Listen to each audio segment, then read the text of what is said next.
তো নববর্ষের দিন আজকে, নতুন বছরের শুরু হয়, মা যেহেতু খুব নতুন সুন্দর একটা রেসিপি বানিয়েছে, তো খুব সুন্দর লাগছে।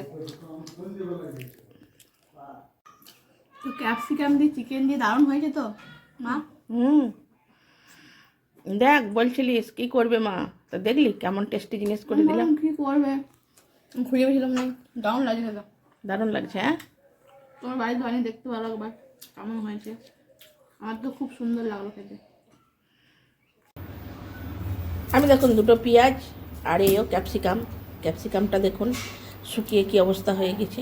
তাই দুটো ক্যাপসিকাম আর আপনার পেঁয়াজ দিয়ে কুচি করে কি করছি দেখুন তাহলে।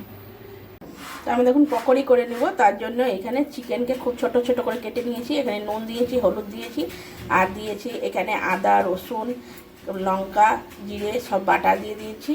আর এখানে ক্যাপসিকাম আর পেঁয়াজ কেটে নিয়েছি, সেটাও দিয়ে দেবো। আর এখানে আপনার দিয়েছি অ্যারারুট আর বেসন, এটা হাফ হাফ করে নিয়ে নিয়েছি। এটা সব একসঙ্গে ভালো করে মেখে নেব। তো দেখুন আমি সুন্দর করে মেখে নিয়েছি, একটু রেখেও দিয়েছিলাম। তারপরে কড়াই দিয়েছি তেল, তেলের উপরে এবার একটা একটা করে আমি এগুলো সব দিয়ে দেবো পকোড়াগুলো।